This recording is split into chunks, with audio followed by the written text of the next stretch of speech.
Switch to English for the first slot for our first guest here at the OMR 2019, and it's a good first guest because he's a special character. He maybe understood branding in this new world of media like nobody else. He came from the US, it's his first time in Hamburg, and he had a run this morning, and he's very happy you can't see it because he's hiding his face behind a mask. He calls himself an influencer, first and foremost maybe an artist and a vigilant journalist, and I want to ask him what that is because I'm a journalist, but he's a vigilant journalist, and he's hiding himself behind a mask and a suit. So maybe not despite, but exactly because of that masquerade, his followers love him and brand as like Louboutin Homme, Suit Supply, and for example IWC are advertising on his channels. But first and foremost, he's selling art. His pieces are being sold for hundreds, thousands of dollars. Now to kind of baptize the stage for the next 2 days, please welcome with me Lando Griffin, aka the Suited Racer. Good morning, Lando. Good morning. How are you doing? Good. Good, good. Hamburg. So isn't it a bit hot on stage with the mask? Because otherwise, I mean, I'm feeling hot a little bit. It's hot everywhere. It's all sweat. But you're right. I mean, that's the number one question, of course, but we have to ask it. Why and how did you decide to hide like this? Well, there's three ways to answer that question. I mean, the first one is, when it comes to fame, the world right now is chasing fame constantly, all the time. And I feel people have underestimated the value of anonymity. Once you're famous, you can never get that back. Once you're recognized, I know that. you can never get that back. It's terrible. And I believe there are mental health issues associated with not being able to hide. But that's a personal reason.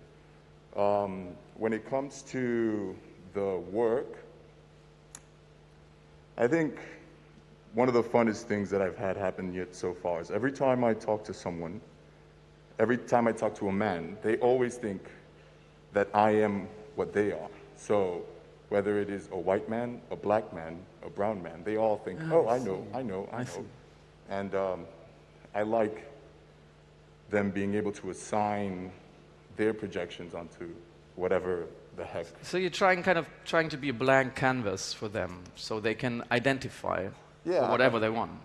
I think I'm looking to connect with people at a deeper level over just what's going on here and here. So and you think that works throughout all races and maybe It does. I mean, it does. When you remove all the ethnic traits,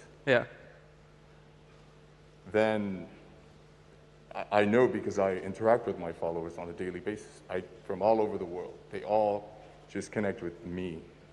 There's no positive feedback, no negative feedback. It's in the same way that people don't really know kind of what like Jesus looked like. You know? It's just like, there's no favoritism to what, I look like him or he looks like me. It's just, we share a deeper connection than something on the physical. So usually you're not on your feet, but you're on a motorbike. Yeah. And in the combination with your suit, is it like you're trying to connect two worlds as well, like the old school rich world of a suit, and then the motorbike rebels?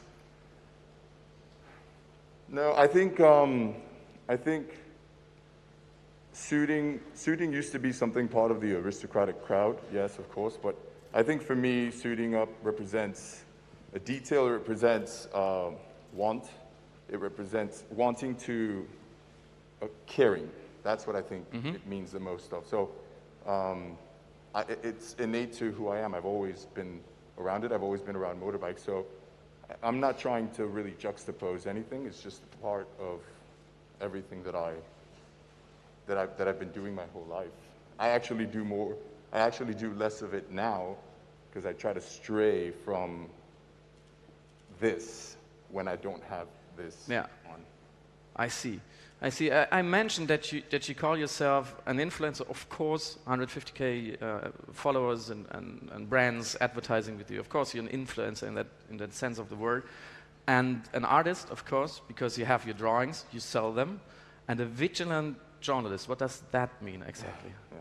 So I mean, I can see the tongue in cheek and everything. I try to do things where half of the room right now is looking at me and going, oh, look at this guy in a mask. He wants so much attention. And that's okay. I'm okay with that. I understand that.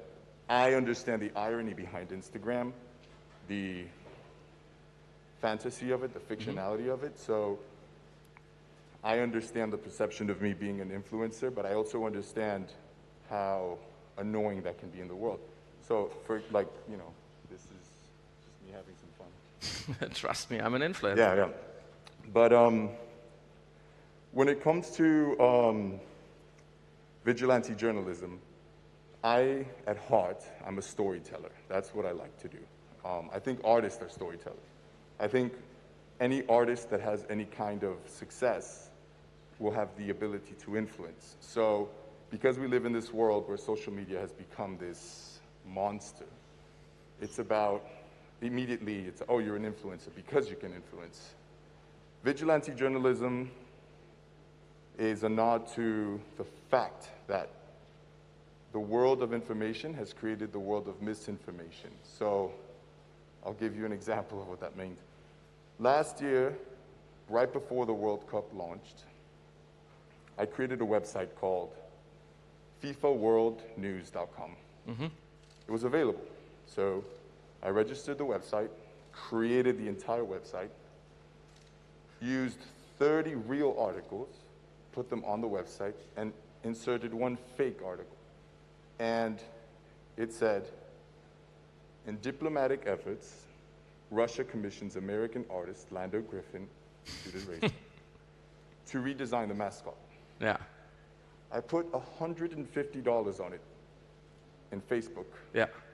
and gained over 20,000 followers. I lost 7,000 when the World Cup launched and people realized It was real. bullshit. Yeah. But it didn't matter. And that's the problem. This is a real problem we have in society today. People don't check, they don't fact check. On the worst of things, it's a very disastrous thing. On the marketing side, which is why everyone is here, it's just the impression. People don't care beyond the first. Yeah. Yeah. Well, isn't it because they just want to believe what they want to stick to what they believe anyway? They have their beliefs, and then they seek for somebody who like tells them that they're right. That's certainly true as well, but I just think the attention span is so small. It's the title, the first 2 paragraphs, and then that's it. Yeah. And even in on the website at the end, I put, this is a fake It doesn't news work. story. All of this is a lie. It didn't matter. Yeah, it doesn't work. But sometimes I think that social media, in that sense, it just shows us what is there anyway, what always has been there. Because people just want to believe, and they believe lies. If I tell them verbally or on Instagram, it doesn't really matter. It's just more viral. It's just spreading so much faster. Well, certainly. I mean, I might not even be the real suited racer, and here I am. That's true. Right? Yeah. There's no way for you to verify that. Nobody has ever seen your face. Right. So in the past, we used to have publications that cared for their reputation, and so the reputation was what mattered. That's what gave them their word. Nowadays, anyone can register a website. Nobody cares, or the new generation doesn't care about the reputation or the source. So, you know, it's just a free-for-all. On the other hand, you just said you consider yourself a storyteller, and I consider myself a storyteller as well. And I think that Instagram, in a way, it's kind of dangerous, but on the other hand, it's the perfect tool to tell stories, because you can use it in multiple ways. I just published a book, and I can advertise it on Instagram. Well, it's really good. It works really well. So isn't it, in the end, a present for people like you who like do art and know how to brand themselves? Isn't it perfect? No, yeah, there's plenty benefits to social media, to Instagram, the fact that it's democratized in a way where, you know, go for it. But I will say that the way that Instagram has been progressing is less and less democratized because, and I'm not here to complain about the algorithm, but You may. but before it was, survival of the fittest. Now there is another element that we have to figure out. But I absolutely see the power of Instagram and what it's done. For me, I've always understood visuals and telling a story, whether through a painting, a photograph. So for me, it works really well. Yes, of course, it's a great way. And it's revolutionizing so many industries. The autistic industry, for example, used to be very much about galleries and getting into galleries. Galleries are like the record labels of the art industry. Now you have many successful artists selling directly to consumer and for hundreds of thousands, tens of thousands, or thousands of dollars. So it gives you the ability, if you want it bad enough, if you are going to work every day to get to where you want to get to, then Instagram can definitely be a great roadmap for that. Totally, and it's a perfect use case for me as a user because I'm into contemporary art, like from Germany and Europe, and it's just marvelous. I can scroll through so many profiles. Every day I see like great new art I would have never encountered unless I traveled to Amsterdam and London and New York and really made like miles. And now it's just at my smartphone, and this is perfect because it teaches me as well. It educates. And you can speak directly to the artist. Exactly, and then they put below like DM for purchase. Yeah, it's a deeper unbelievable. connection. It's a better connection. How do you choose the brands you work with? Do you have a master plan, a strategy? Well, I mean, I think, and this is something I wish a lot of brands understood more. Sometimes, because there's marketing departments and everything, they look for 30 different influencers or people with a following to put some money behind and spread a message. But if an Instagrammer only posts one picture of a certain message, it will not be successful. I know this. I have pretty good engagement versus my following, like very high on a comparison table, and it just will not create the impact that they're seeking. I do not like to work this way. I prefer what I call the James Bond method, which is, you know that James Bond wears Tom Ford now. You know that he drives an Aston Martin. You know what his watch brand is without me saying it. I think that's the best way to do it. It's not working with 50 different people over one post. It's working with one person with 50 posts. And so that following, which is still very significant, is going to become immersed into the brand that works with that particular artist. So for me, it has to be a combination of, do I like the brand? Do I speak its language? Does it speak my language? And are we going to work long term? So it has to be a match. That's what you mean. Yeah, I mean, truth be told, we say no to almost all the brands. Okay. So you decline like 90%, 95%. Probably 95, yeah. You just said we, so you do have a team because you're quite good at making it look like you're on your own. So I do write solo for everything, but I have a team that helps me with all of my digital media. It's my management company, Pulse. They're out of here in Hamburg. So yes, without them, it would be very hard to answer all the emails that come in. I mean, it would be impossible. Yeah, I see. So what is your plan for the next years? Because you're successful already. I mean, the art is going quite well. You got your message out there. So what is your priority for the next years? What do you want to achieve? The truth is that all of this is just part of a bigger story. The art is a part of a bigger story. The Instagram is part of a bigger story. Since the beginning, the idea behind the Suited Racer was to have a scripted show on a platform that plays with the duality of reality and the future of what reality could be. So in this scripted show, the Suited Racer is an artist and an influencer. And so to reference real life, I must then become an artist and an influencer, a successful one at that. And so it's a triple challenge, but that is the goal, and that is what we're working towards right now. We've had several meetings that are going in a very good direction, and I'm very, very excited about the message, because everything is about the message. Would you have thought that this, let's call it a project, brings you to Hamburg in Germany one day, and you're going to be on the stage in front of 1,000 people telling about this? Yeah, no, I mean, it's crazy. It's definitely, it's a pleasure to do it. It's very encouraging. And I mean, the art so far has been the most rewarding experience, because it's not about selling the art or how much you sell it for.